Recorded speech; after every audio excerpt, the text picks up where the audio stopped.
કૃષ્ણમ વંદે જગદગુરુ. તો શું શ્રી કૃષ્ણ ભગવાનને તમે અતિચારી કહો છો? કૃષ્ણમ વંદે જગદગુરુ. હે, ગુરુ અતિચારીની બધી ધૂન લગાવી દીધી છે આ બધાએ. કૃષ્ણમ વંદે જગદગુરુ. ઓમ પરબ્રહ્મ સ્વરૂપાય સ્વયં શંકરાય શ્રી ગુરુદેવાય નમઃ. ઓમ પરબ્રહ્મ સ્વરૂપાય સ્વયં શ્રી કૃષ્ણાય શ્રી ગુરુદેવાય નમઃ. ઓમ પરબ્રહ્મ સ્વરૂપાય સ્વયં બ્રહ્મદેવાય શ્રી ગુરુદેવાય નમઃ. ઓમ પરબ્રહ્મ સ્વરૂપાય સ્વયં દત્તાત્રેયાય શ્રી ગુરુદેવાય નમઃ. આજે દત્ત સ્વરૂપે ત્રિદેવ છે ને, એ ગુરુઓના ગુરુ છે અને એ પરબ્રહ્મનું સ્વરૂપ છે. એ ગુરુને તમે અતિચારી કહો છો. હી ઇઝ ઇન એક્શન, ધાઈ ઇઝ ઇન એક્શન. એ એક્શનમાં છે. હવે પ્રશ્ન ઘણાને છે કે સર કોણ બચશે? શ્રી કૃષ્ણની લીલામાં તમે જોયું છે, એની બાલ્યકાળની લીલાથી બાળપણની લીલાઓ છે. જે શ્રી કૃષ્ણની હાથે હતા એને કંઈ થયું નથી. ભગવાન તે વખતે એનું પ્રગટ સ્વરૂપે હતા, સ્થૂળ સ્વરૂપે હતા. અને જે બાળકૃષ્ણને પરમાત્માને નહીં ઓળખી શક્યા, અથવા તો જે એની ભગવાન શ્રી કૃષ્ણની લાઈફ આખી જે એ હતી એમની લીલા, એ દરમિયાન જે પણ એને વિરોધ ગયા, એમનો કાં તો નાશ થયો, કાં તો એમને ભોગવવું પડ્યું. સમયની બારીકતા એવી છે મિત્રો, પરમાત્મા ઈશારા કરતા હોય અમને બધાને જ, અમારા જેવા જેટલા પણ છે. અમારી ઉપર જે ગુરુ તત્વો છે એ તો દેશ દસતા હોય, એમને તો બધી ઘટનાઓ તમે ટીવી પર મૂવી જુઓ એ રીતે સ્પષ્ટ દેખાતી હોય. અને અમે અમારા જેવાને એ ઘટનાનો અણસાર આપતા હોય, એને એક વાઇબ્રેશન આવે, એની વેવ્સ આવે. મારી વાત કરું તો કોઈ જ્યોતિષ નથી. મહાન જ્યોતિષો છે, ઘણા તો ગોલ્ડ મેડાલિસ્ટ છે, ઘણાએ કેટલી વિદ્યા કરી છે, પણ પરમાત્મા એનો સ્વભાવ અને એની પ્રેરણા અમુક ગણેલા ગાંઠિયા વ્યક્તિઓ આગળ ખુલ્લી કરે છે અને એક કાર્ય સોંપે છે એને. અને એ કાર્ય મને મારા ગુરુદેવે, હું જ્યારે ખાલી 20-21 વર્ષનો હતો ને બાબા, ત્યારે જ સોંપી દીધું હતું કે દીકરા તું લખજે. શું લખજે એ એની પ્રેરણા છે અને હું બોલું છું. આ તો એક સ્ટ્રક્ચર છે સ્થૂળ માટીનું, પંચમહાભૂતના તત્વોનું. મારી પસંદગી કરી છે, એના માટે શ્રી ગુરુદેવનો ખૂબ ખૂબ આભાર. અને મારા શબ્દોથી, મારી આધ્યાત્મિક વાતોથી, રોજના મારા પ્રાતઃકાળના સત્સંગના વિડીયોથી જેટલા પણ લોકોનું કલ્યાણ થાય છે એ ગુરુની કૃપાથી જ છે. જેટલા લોકો મારા વિડીયો સાંભળે છે એ ગુરુની જેટલી વ્યક્તિ સુધી પહોંચાડવાનું ત્યાં જ પહોંચાડે છે. માઇક્રો લેવલ પર આ ગુરુ શક્તિ કામ કરતી હોય છે. અને એનો સંદેશ નિત્ય પ્રાતઃકાળના મારા સત્સંગ દ્વારા, કે મારા જેવા જેટલી પણ વિભૂતિઓ હશે, આ કાળચક્ર અમારા બધાની મુલાકાત પણ થશે જ્યારે બધી આ લીલાઓનો અંત થઈ જશે. ત્યારે મને પણ ખબર પડશે કે આ પણ મારી હાથેનો વતે માર્ગ જ હતો. એમ દરેકને એક કાર્ય સોંપેલું છે. કોઈને રાજ્ય સરકારનું, કોઈને સરકારમાં હશે, કોઈ મિલિટરીમાં હશે, કોઈ દેશની કૂટનીતિમાં હશે, દરેકનું, કોઈ વેપારમાં હશે. દરેકના કાર્ય ભગવાને સોંપ્યું હશે. મને એકલાને નથી સોંપ્યું, દરેકને સોંપ્યું છે. એવી હજારો વિભૂતિઓ હશે, લાખો વિભૂતિઓ હશે. એ તો એમની લીલા છે. અને રોજ ઘણીવાર હું મારા કીર્તન મોકલું છું, દત્તધૂનની કે કંઈ ધૂન મોકલું છું. એમનું કહેવું હતું કે રોજ 15-20 મિનિટ અવિટના કીર્તન કરવાથી દત્તકલિતા પરમાત્માએ સ્પષ્ટ કર્યું કે કલયુગનો જો તારક છે તો દત્તકલી તારક. એ તમને એમ દોરું સીધું કે હે ભાઈ કે આ ત્રીજું વિશ્વ જે થવાનું છે એમાં તું દત્તની ભક્તિ કરશે તો તું તરી જશે. પણ દત્તને કલી તારક, દત્તનું ભજન કરો, સ્તુતિ કરો, કીર્તન કરો, દત્ત ભાવની કરો, બરાબર ને? પણ દત્તને ગમે એવું જીવન પણ જીવો. ખાલી કીર્તન કરવાથી નથી. પરમાત્મા અમારા જેવાને જે માધ્યમ બનાવે છે એના શબ્દો સાંભળો. સમજાય? અમારો શું સ્વાર્થ છે? મારે યુટ્યુબ પર લાખો મેમ્બર બનાવવાના છે, ફોલોઅર્સ બનાવવાના. અરે યુટ્યુબ જ નથી રહેવાનું, ઇન્ટરનેટ નથી રહેવાનું, ફેસબુક નથી રહેવાનું, ઇન્સ્ટાગ્રામ નથી રહેવાનું. બધું જ આ બડીઓ જે સમાજમાં ગંદકી ફેલાવે છે એ બધાનો જ અંત આવી જવાનો. એ બધા જ ઉગ્ર નીચે આવવાના છે. એને તો ખાલી આમ જ કરવાનું, આમ એટલે બધું નીચે.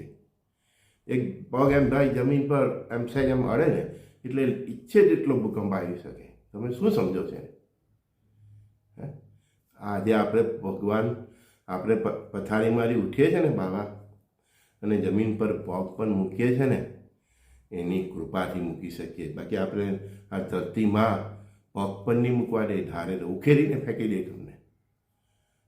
આપણે એની પર લઘુ શંકા કરીએ છીએ, ઠૂકીએ છીએ. શું નથી કરતા પૃથ્વી પર? એ બધું પરમ કૃપા પરમાત્માની કૃપાથી માતૃસ્વરૂપે રહેલી ધરતીમાં સહન કરે છે. કારણ કે એને તમને અહીંયા જીવવા દેવા છે, તમને અહીંયા તમારું સમાધાન શોધવા દેવા છે. ને આપણે બધા બહુ વિશ્વાસમાં પડ્યા છે. પછી ઉખેરીને ફેંકી નહીં દે. આ ચીનમાં જે વાયરસ ચાલુ થયો છે, ઉત્તરાયણ પછી પણ જો મહિના પછી એટલે કે 15મી ફેબ્રુઆરી પછી પણ જો આ રીતે કોઈને કોઈ બીમારી વિશ્વમાં એક્ટિવ રહે છે તો એ પછી બીમારી વધતી જશે. કેટલું તાંડવ મચાવશે હું યમરાજનો દૂત નથી કે તમને કહી શકું, સમજી ગયા? પણ જે ફ્રિકવન્સી પરમાત્માની સ્ટાર્ટ થાય છે તે 1 જાન્યુઆરીથી શરૂ થઈ ગઈ છે. અને ઉત્તરાયણ પછી એ દિવસે એમને જે સર્જન કે વિઘટન કરવાનું છે એની ફ્રિકવન્સી ઉત્તરાયણ પછી વધતી જવાની છે, ડે બાય ડે. તમે સાવધ થઈ જાઓ. તમે રોજ 15-20 મિનિટનું ભજન કરતા થઈ જાઓ, કીર્તન કરતા થઈ જાઓ. અને સમય એવો છે, જો બને શક્ય હોય તો સાંભળો મારી વાત, સાત્વિક જીવન જીવતા થઈ જાઓ. સાચું કહું છું ભાઈ, સૂરીનો ઘાસ સોંઈથી જશે, અનુભવની વાત કરું છું. સાત્વિક થઈ જાઓ. કારણ કે તમારા કારણે જેટલા પણ નિર્દોષ જીવોની કતલ થાય છે ને એના તમે નિમિત્ત બનો છો.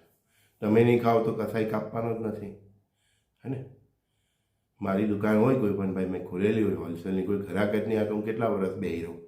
3 વર્ષ બેહું બધા પછી તો સતલ પાડી જ દઉં. આપણે ખાઈએ છીએ તો એ આપણને આપે છે. એ ભાઈ કસાય કે કોઈ પણ નહીં, એને સમજ નથી, બરાબર? પણ તમને તો સમજ છે ને, તમે સનાતન ધર્મના અનુયાયીઓ જ છો. તમે જાણીએ અજાણીએ પણ પરમાત્માના શિષ્યો જ છો. તમને ખબર નથી. અમે તમને ટકોરા મારીએ છીએ રોજ આવીને, be careful, be careful, be careful. હું સ્વાર્થી હું તો ખાલી મારું કલ્યાણ નહીં વિચારું, નહીં. હું સ્વાર્થી હતો ને ભાઈ, તો મને આ પર કલ્યાણનું કામ ભગવાન સોંપતે જ નહીં. એ પણ વિનીને લોકોને પસંદ કરે કે આની પ્રકૃતિ, આનો સ્વભાવ, આની ભક્તિ પર કલ્યાણ માટે છે, વિશ્વ કલ્યાણ માટે છે, જગત કલ્યાણ માટે છે, સમાજ કલ્યાણ માટે. મારે શું સ્વાર્થ છે? હું તમારી અમે રોજ આવું છું. હું એટલા માટે આવ્યો છું કે એને જેટલો ટાર્ગેટ કરેલો છે ને એટલા લોકો સુધી એનો સંદેશ પહોંચે. આ મારું નથી, આ બોલું છું તે મારા શબ્દો નથી. હજારો લાખોમાં એને સંજય જ કેમ આવું બોલે છે? એ બોલે છે ભાઈ, હું નથી બોલતો. સાવધ થઈ જાઓ, બી કેરફુલ થઈ જાઓ. 1 જાન્યુઆરી એમ તો આ સમય ક્યારેય સુધરો જ નથી. સમય એની એક પછી એક ચાલ આવ્યા જ કરે છે. અને જે એની બીજી ચાલ ચાલુ થઈ છે ત્યાં નવેમ્બર ડિસેમ્બરથી ચાલુ થાય છે. 1 તારીખથી વધારે એક્ટિવ થઈ છે. ઉત્તરાયણ પછી વધારે એક્ટિવ થશે. 15 ફેબ્રુઆરી પછી વધારે એક્ટિવ થશે. માર્ચમાં તો માર્ચ, એપ્રિલ ને મે એમ કહેવું ને, મહાદેવ તાંડવ કરવાના છે. દત્તાત્રેય ભગવાન તાંડવ કરવાના છે. તમારા જે ઈષ્ટદેવ છે એ તાંડવ કરવાના છે. તમારા મારા બાપની દુનિયા નથી, આ દુનિયા એની છે ને એ જે ઈચ્છે, એની જે ઈચ્છા છે એ બનાવીને જ રહેશે. કોઈ સંત ગુરુ જેટલા આપણા પૃથ્વીમાં છે ને, ફકીરો, મારા જેવા ભોંપુઓ કે તમારા જેવા, કોઈનું કોઈ બાજુ માગવાનું નથી. કારણ કે એની દુનિયા છે ને he wants neat and clean, એકદમ સાફ ચોખ્ખું, નીટ એન્ડ ક્લીન. પૃથ્વીને સ્વર્ગ જેવી એને ફરી બનાવી છે. તમારા પાપોથી ધરતીમાં ત્રાહિયામ થઈ ગઈ છે. બાકી હવે તો તમે ડ્રિલિંગ કરીને પાણી કાઢો, કેરોસીન કાઢો, પેટ્રોલ કાઢો, આ કાઢો, પથ્થર કાઢો, આ તમે હું આપણી જ માતાને આપણે ખેડાણ મેદાન કરી નાખીએ છીએ. આજે ઘરમાં આપણે રહીએ છીએ એની ઈંટ, એનો કલરનો એક કણ, એમાં જે લાકડું, આ તે ફલાણું ઢીકનું બધું ધરતીનું છે. આપણે ધરતીને ખોદીને ચૂસીને નીચોવીને પથ્થર ઠોકી નાખી છે. માં છે એટલે આટલું સહન કરે છે. હવે એની બી એણ આવી ગઈ છે ને. એવો ભૂકંપ આવશે, એવો જ્વાલામુખી ફૂટશે, સમુદ્ર એવો ગાંડો થશે, નદીઓ એટલી ગાંડી થશે, પહાડો એટલા તૂટી મરશે કે તમને ધ્રુજાવી નાખે. તમને યાદ કરાવી દે કે આ તમે તમારા પગ પણ જે આ ધરતી પર છે ને, એ ધરતી માતાની કૃપાથી અને પરમાત્માની કૃપાથી છે. આ 5 વર્ષ